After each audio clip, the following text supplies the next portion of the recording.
It's 10 years ago. It's early autumn, and I have taken a complete leave of my senses.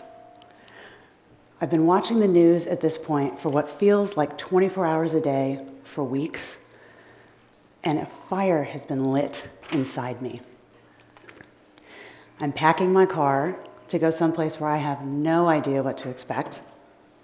So I'm taking everything: food, camping gear, medical supplies, and a gas can so I can fill up before I get too deep into the area. I drive the 12 hours from my home in Indianapolis, Indiana, to Tylertown, Mississippi. My destination is Camp Katrina.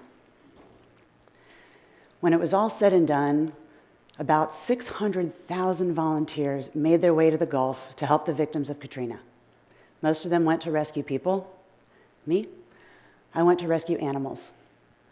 I've been involved in animal rescue for just a couple years at this point, and I remember exactly why. I had read a story in the paper about this dog that had been so horrifically abused that I couldn't stand it, and I called the first animal rescue I could find and said, "Sign me up." I thought I had seen the world dish out some pretty nasty stuff to animals at that point, but it paled in comparison to what I was seeing the animals going through in Katrina. So off I went. By the time I rolled up, let me back up. Camp Katrina was run by the Humane Society of Louisiana, and it was basically a hastily thrown together refugee camp for companion animals displaced by the hurricanes. By the time I rolled up, it had been almost 2 months since Katrina, and the animals were still flowing in. They were in terrible condition. So we would get them triaged, get them stabilized, and get them settled in. This was not glamorous work. Our daily responsibilities included picking up a lot of poop and cleaning a lot of litter boxes, and I can tell you that if you ever have to clean the litter box of a feral cat, you are taking your life into your own hands. We slept on the ground if we slept at all. There was food available, but we would forget to eat. And showers? No. So we're tired, we're hungry, we're stinky, but nobody complained. We had come from all over. There were people there from as far away as Hawaii and Canada. All of them, like me, had seen the suffering, it had gotten under their skin and set them on fire and compelled them to act. I made friends for life at Camp Katrina, and I fell in love with a lot of animals. Now, when I got there, the camp was full of pit bulls. And I don't mind telling you that made me very nervous. But I quickly realized that just like all the other dogs, they were scared, they were tired, they were hungry, and they were desperate for human contact.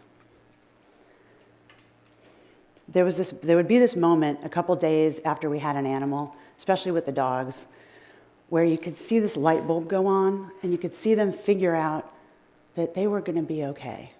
Everything was going to be all right. And they would go from this hunched up position, and they would open up, and they would smile, and their tails would start wagging, and they would become happy, normal dogs again. That's my friend Shelly. Talked to her on Facebook yesterday. This is Amy. She was terrified of pit bulls when she got there. She got over it. But it was beautiful to see. And it was terrible. We saw a lot of suffering. And the whole time that we were there trying to rescue all these animals, people were trying to break into the camp and steal the dogs, so that they could fight them. It was heartbreaking and infuriating to know that these animals that we were working so hard to save and we were falling madly in love with, that people wanted to kill them for their own entertainment. We were forced to build razor wire fencing around the camp and patrol the fence line from dusk until dawn. But in the end, we kept them safe. The Katrina animal rescue effort managed to reunite some families and their pets. This is Gumbo and his family. There was not a dry eye in camp that day. But sadly, a lot of families could not be located. We didn't know if it's because they didn't know where to look for their pets. There were rescues all over the place. If they were in a situation where they just couldn't have animals. or if they just hadn't survived. But the animals that could not be reunited were placed in new homes. We saved, collectively, thousands and thousands of animals. Here's what Camp Katrina taught me. People want to help. We respond to stories that move us, and sometimes those stories are so powerful that they can move us from somebody should do something to I wish there was something that I could do to I am going to do something.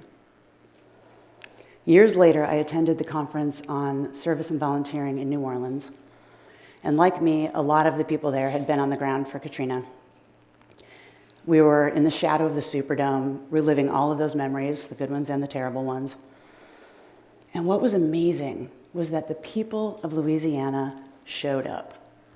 I mean, showed up.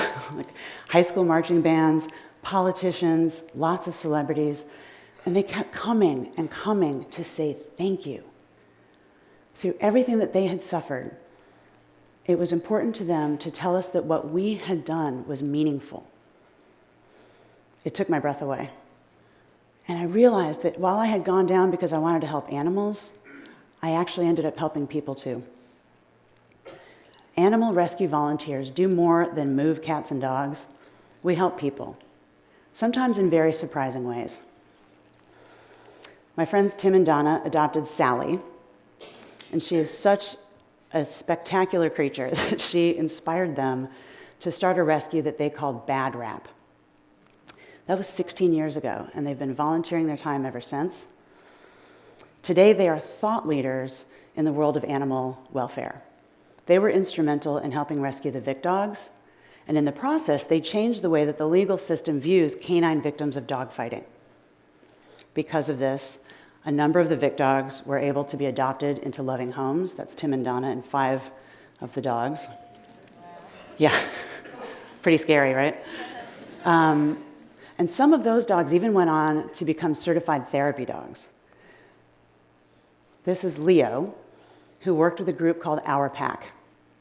And he passed away a few years ago, but his specialty was comforting people as they went through chemotherapy treatments. Seems to be doing a good job here. And this guy, his name is Cole because he's from Kentucky. Years ago, I helped rescue him from a meth house bust. And the woman who adopted him trained him to be a search and rescue dog. So despite all they had been through, with the help of volunteers, these dogs found a way to give back. In North Carolina, through a group called New Leash on Life, prisoners train shelter dogs in basic obedience. Now, of course, this helps the dogs get adopted, which is great, but also participants in that program discovered their rate of recidivism dropped from 36% all the way down to 6%. So participants in this program, when they got out of jail, they stayed out of jail. The founder of that program went on to start another program called People in Paws for Hope. This same format, but this time she's pairing dogs with teenagers, and the goal is to keep these young men and women out of the system in the first place. Here's one for my cat people. In Indianapolis, there's a group called Indy Feral, and they started a TNR program that stands for Trap, Neuter, and Return, and they started spaying and neutering all these feral cats.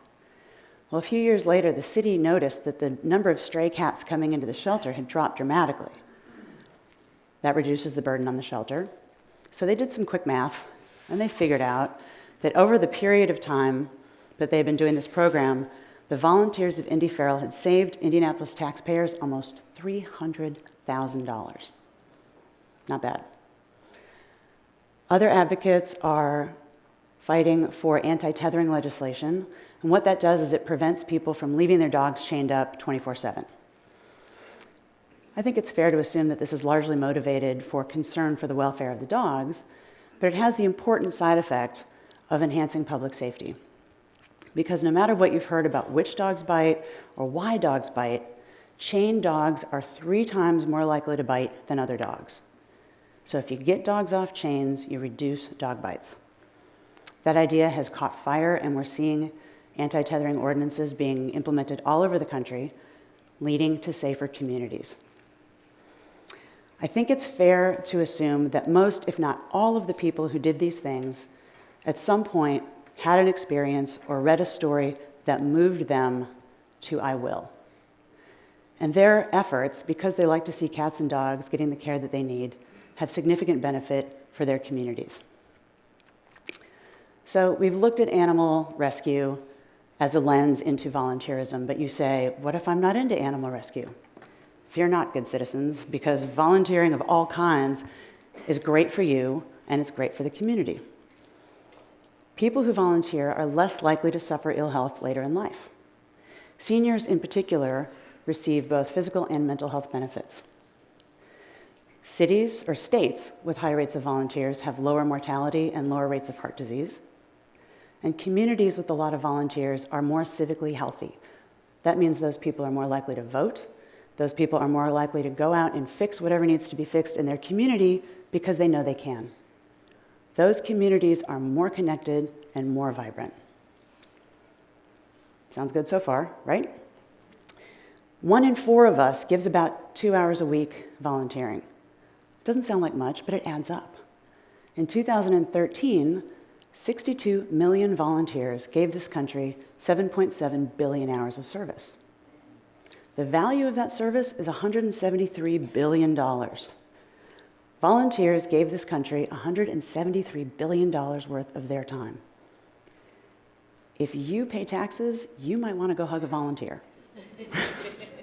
I'm right here. So that sounds great, but what kind of skills do you need to volunteer? When I lost my mind and set off for Camp Katrina, I didn't have any special skills. Well, I didn't know I had any special skills. When I was there, I found out I speak dog. No, for real. But I can read dogs really well, and I can connect with dogs. And if a dog is feeling frightened or disoriented, I can use body language and tone of voice to help that dog feel safe. Also, I can spot a stray dog from about a mile away. I see dogs that are invisible to everybody else. And this little gift of mine I call Dogdar. And believe me when I tell you, it is a blessing as well as a curse, because if I see them, I have to go get them. But I found out that I was really good at these things. I found out I was good at a whole bunch of things that I never would have discovered if I hadn't jumped in and started volunteering. A couple months ago, someone sent me this amazing t-shirt. It says, I rescue animals. What's your superpower? Dogdar, I speak dog. If you don't know, aren't you a little curious? Maybe? Sometimes all it takes is a laptop. In 2014, a veteran named Stephen White was attacked by somebody he barely knew. He was beaten and he was set on fire, and he later died from his injuries. The community was shocked and devastated. He left behind a partner and 3 dogs, and I know this because a mutual friend of ours came to me and said they needed some help finding new homes for 2 of the dogs because his partner couldn't manage them without Stephen. This is Tiberius and Momo. So I had been so moved by this story that I was very happy to know there was something I could do to help. So I did what I always do when I find an animal that needs a home. I get some pictures, and I write their story, and I pop it up on Facebook. Easy, right? This post got shared. It got shared a lot. I lost track around 4,000 shares because the story was powerful, and people were moved, and people wanted to help. I heard from people as far away as Seattle and Chicago. A veterinarian in Virginia donated a year's worth of heartworm and flea and tick preventative because, like me, she was happy to know there was some small thing that she could do. I am happy to say that both dogs have been adopted into amazing homes, and all I had to do was put a story up on Facebook. So what gets under your skin? What has the power and the potential to set you on fire, to move you from somebody should to I wish to I will? 10 years ago, I left the safety and comfort of my home to go set up camp in a muddy field in Mississippi because Hurricane Katrina got under my skin and it set me on fire. I knew that there was something that I could do. And as it turns out, I could do a lot. Thank you.